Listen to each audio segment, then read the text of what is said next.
kalau bicara film sih sebenarnya ya Joko Anwar juga kuliahnya penerbangan gitu. Serius loh? Iya. Oh. Timo gue nggak tahu lah, anak jalanan nggak kuliah, gue rasa satu orang sih. Tapi udah pergi kan? Udah ya. Jadi nggak harus ya filmmaker ada yang jalurnya lewat sekolah film, which is kalau kalian memang pengen sekolah film, I would highly recommend pilih sekolah film. Biasanya kendala orang sekolah film tuh cuma satu, nggak diizinin orang tua. Oh ya? Iya itu kendala Salah terbesar satunya biasanya. Ya betul ya, betul. Banyak Salah satunya loh? Enggak, kalau gue memang nggak pengen waktu itu belum ada pikiran ke sana gitu. Tapi ya akhirnya this and that akhirnya tiba-tiba ada di posisi sekarang ya puji Tuhan. Awalnya gara-gara stand up comedy sih. Jadi lo memang go with the flow?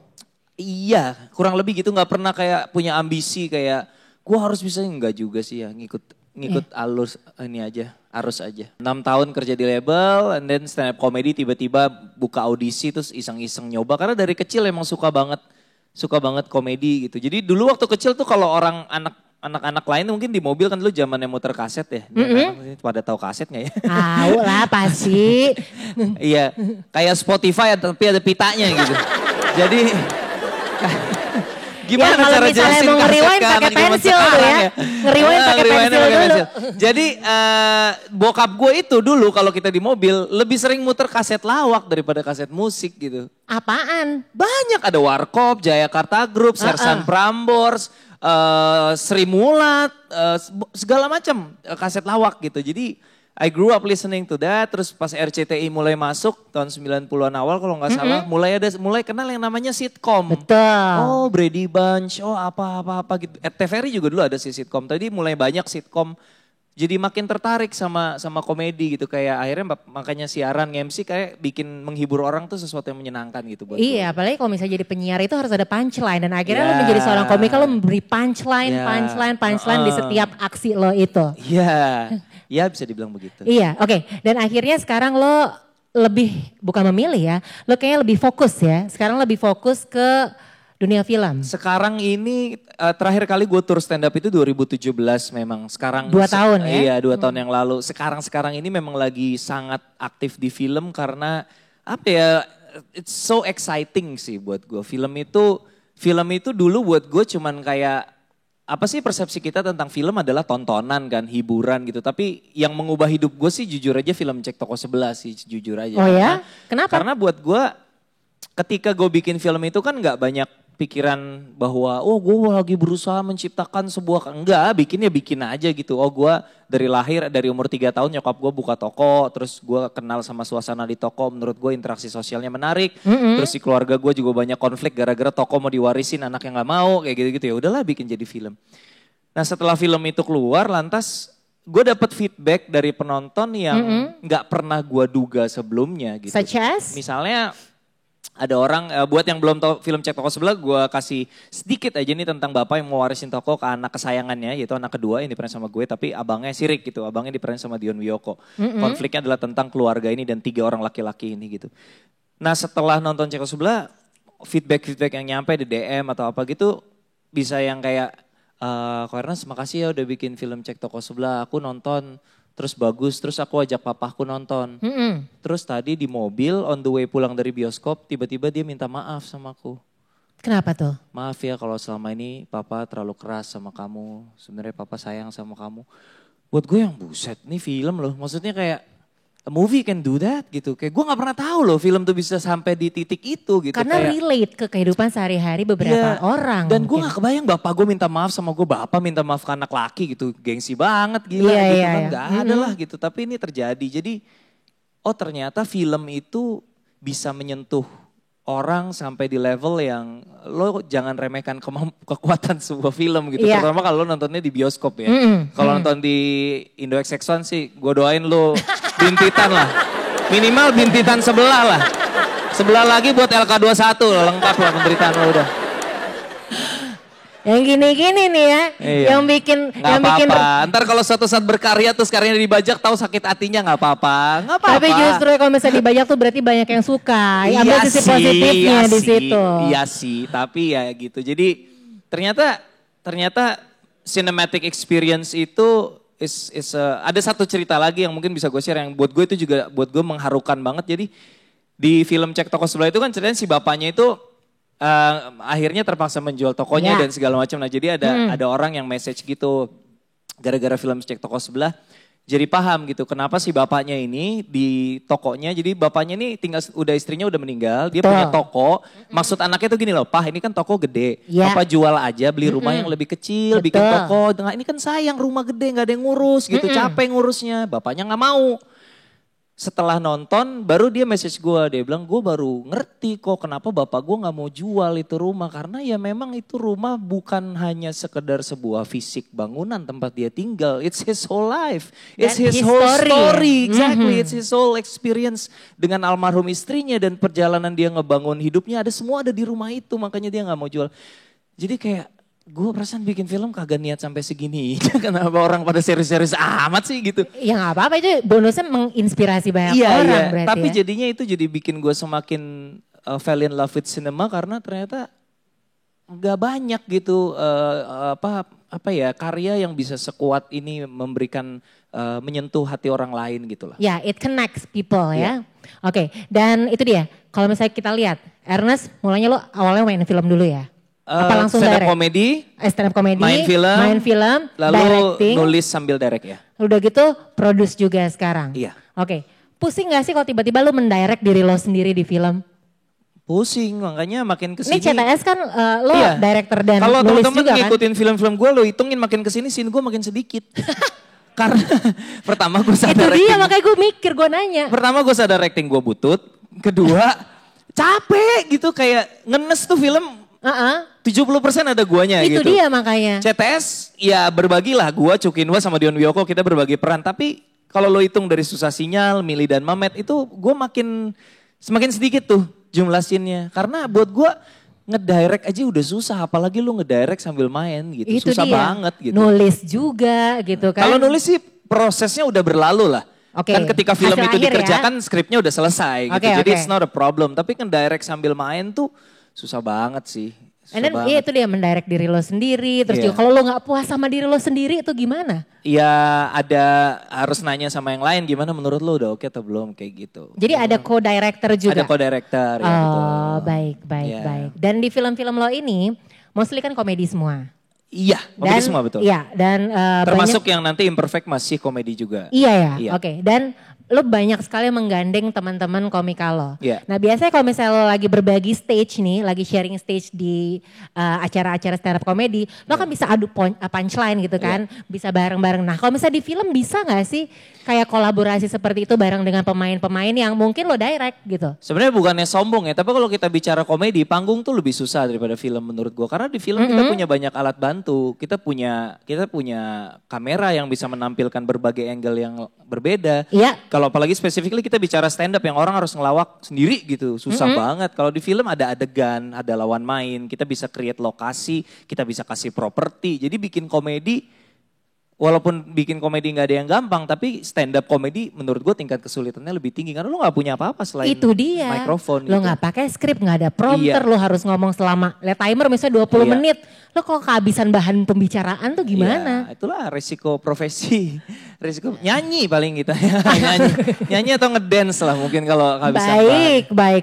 Baik. Dan akhirnya nih kolaborasi lo dengan tim dari perfilman ya, dari tim film lo misalnya. Kolaborasi sama penulis, misalnya penulisnya lo. Terus ada co-directornya siapa?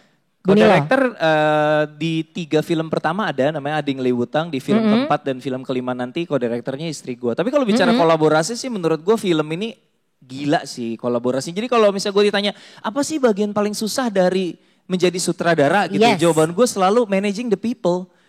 Karena lo bayang gak sih proses yang terjadi itu melibatkan berapa banyak orang gitu. Kita bicara praproduksi, syuting, post production. Kita bicara syuting deh yang paling banyak orangnya. Kemarin ketika syuting Mili dan Mamet, gue iseng nanya sama line produser gue, ini ada berapa orang sih di sini satu lokasi gitu. Ya sama driver, sama kru semua, OB segala macam total adalah sekitar 140 orang. Dalam satu hari syuting. Iya. Oke lah 140 itu include yang crew runner dan segala macam. Tapi lo bayangin berapa puluh orang di situ yang jiwanya seniman, berapa banyak orang yang punya visi yang berbeda-beda, egonya masing-masing, karakter yang berbeda-beda. How do you manage all those people? Itu yang paling berat buat gue. And how did you manage them? Well, balancing out antara kapan lo harus menjadi seorang pemimpin yang mengambil keputusan dan mengambil putusan yang berat dan bertanggung jawab untuk itu dan orang ikut menyeimbangkan itu, dan kapan saatnya lo harus mengikuti atau memberikan orang lain merasa bahwa mereka berkontribusi dengan cara mengikuti keputusan orang lain juga gitu. Bukan dengan berarti lo harus nginget semua nama 140 orang itu. Gue berusaha selalu untuk ngingetin semua nama sampai ke kru yang manapun gitu. Gue selalu berusaha walaupun tidak selalu berhasil. Tapi yang sulit tuh kadang-kadang kita kalau udah di posisi terutama sutradara tuh kayak ya kalau di lokasi syuting ibaratnya kayak dewa lah gitu. Tapi kalau mau mendewakan diri ya menurut gue gak ideal juga. Kita harus tahu caranya. Kita bekerja dengan orang-orang yang ketika gue milih dia artinya gue percaya dia bagus dong. Terus kalau gue gak mau dengerin dia buat apa gitu. Jadi gimana caranya kapan gue harus, ada momen-momen yang oke, ini tanggung jawabnya berat harus gue yang mutusin. Tapi ada saat-saat dimana keputusan menurut lo gimana? Gue ngikutin lo deh. Menurut gue gini-gini, oke. Ya sesuai dengan koneksi dan kolaborasi yang ada itu ya. Iya, kolaborasi itu ya salah satunya membuat orang merasa this is also their project gitu. Membuat orang merasa gue punya kontribusi yang jelas di sini, bukan cuman udah terserah dia deh, gue di sini apa sih cuman babu doang gitu. Dan akhirnya dengan dia tahu kontribusinya dia juga merasa ini adalah anaknya dia. Sense of jadi belonging, seriusnya juga sense of belongingnya tinggi. Oke, kalau kita lihat sekarang Ernest Prakasa dari obrolan ini kelihatannya serius banget ya. Lu sebenarnya orangnya serius apa emang komedi Kalau sih? ngobrol sama semua komedian rata-rata serius sih. Radit, Panji, siapapun lah lo sebut. Pasti serius karena untuk bisa membuat materi komedi itu butuh keseriusan yang luar biasa gitu. Komedi, kalau kata Mindro, komedi itu bercanda yang sangat serius. Jadi komedian tuh pasti kalau diajak ngomong gini serius sih. Itu rata-rata. dia. Dan kenapa lo tetap lo berharapnya gue tiba-tiba gitu gimana gitu. Kemana ya Bang Uhu ya? Udah lama juga gue gak ketemu. Tapi itu dia, lo kan serius. Tapi lo serius menggeluti dunia komedi. Sampai seserius itu semua film genrenya komedi. Iya. Iya gak sih? Seberapa menarik sih genre film komedi buat lo sendiri? Gue ada dua alasan kenapa gue komedi terus ya. Yang pertama gue ngerasa itu that's my forte gitu. Itu kalau gue bikin yang lain terus apa gunanya gue gitu. Maksudnya kayak misalnya gue ngerjain actionnya gue bisa apa di ranah action gitu. Satu-satunya cara gue menggunakan keunggulan gue buat menawarkan sesuatu ke orang, nilai tambah gue ada di komedi. Karena itu adalah kekuatan gue gitu.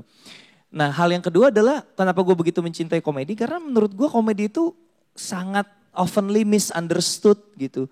Orang tuh ketawa lucu tapi orang nggak tahu tuh sebenarnya ada science-nya gitu. Itu semua ada rumusnya, itu semua ada formulanya dan banyak banget even filmmakers yang nggak spesifik bergeluti komedi ngegampangin gitu kayak ya komedi gampang gitu.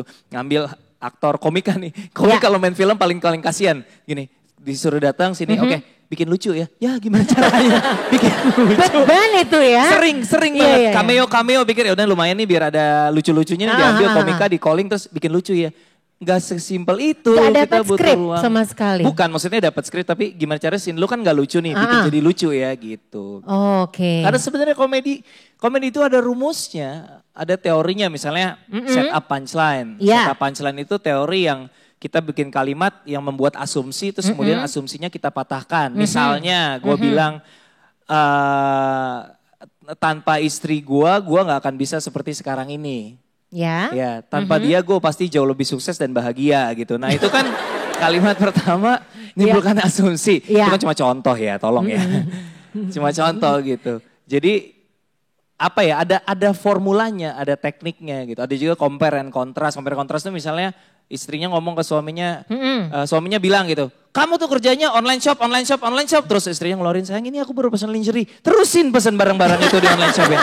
Misalnya gitu, jadi kontras gitu. Begitu tahu sesuatu langsung berbalik arah kayak gitu-gitu. Jadi itu formula dan kita punya database formulanya gitu. Theater of mind dari komedian itu berarti yang luar biasa. Jurusnya gitu. Ada lagi yang paling simple rule of three di mana kita bikin satu biasa ngaco gitu. Nah, kayak gue bilang, ya bini gue udah suka gue kayak gini apa adanya, dia gak suka gue nambah gondrong, nambah gemuk, nambah istri, dia gak kurang suka gitu. Nah, gitu. Jadi itu juga formula gitu. Jadi sebenarnya komedi itu scientific gitu. Cuman orang gak tahu aja gitu. Ini gue kasih bocoran sedikit. That's why komedi ini banyak digabungin dengan genre-genre yang lain ya. Misalnya action. Ya, action komedi kayak apa ya? Kalau gue ya nggak salah. kemarin Hit and Run kemarin baru aja. Iya, Hit and Run juga masuk. Terus juga romance komedi ada, horror komedi juga ada. Baru aja selesai Ghost Rider kemarin. Dan itu dia letak komedi-komedi dengan film yang genrenya serius kayak tadi nih, misalnya action, terus juga horror. Ini tujuannya apa sih? Kenapa dikolaborasiin sama komedi? Sebenarnya tujuannya macam-macam ya. Cuma kalau dari gue pribadi kenapa mengkolaborasikan komedi, yaitu tadi karena gue percaya bahwa komedi itu menyenangkan dan komedi itu sesuatu yang menarik untuk dikerjakan, tapi dikolaborasikan dengan, kalau teman-teman baca film gue masih dalam bentuk sinopsis, itu nggak ada komedi-komedinya. Oh ya? Drama pasti. Bayangin nggak, misalnya lo bayangin lo nonton Cek Toko Sebelah. Oke, nonton gue. Di YouTube. Enggak, gue nonton siapa kok. Tahu ya. Mastiin aja nih, siapa tahu. Enggak, gue beli kok.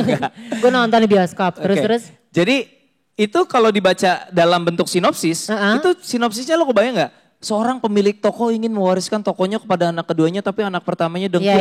Lucunya di mana gitu, nggak ada lucu-lucunya. Dan sebenarnya itu nangis sih, gue nangis di bagian akhir sih. Iya, dan ketika lo akhirnya terbuka hati lo. Iya, itulah kenapa drama. bokap lo begitu gitu kan?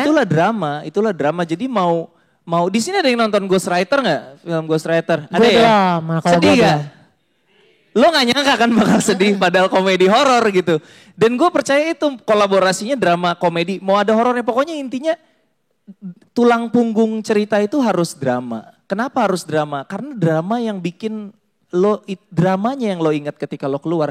Lo film selucu apapun, yang lo ingat pasti drama, bukan pasti. Kemungkinan besar yang lo ingat dramanya. Kalau sekarang gue nanya orang, lo nonton Cek Toko Sebelah, suka gak? Suka, kenapa? Dia gak akan bilang, iya abisnya Naryo sama Mas Ngatno lucu banget. Ya mungkin itu lucu, tapi bukan itu yang disebut.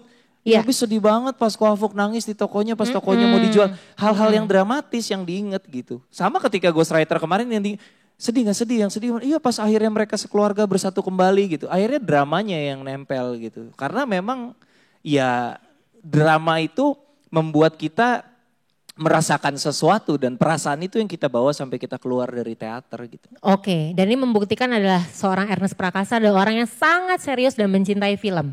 Sekarang gue nanya, film favorit lo apa?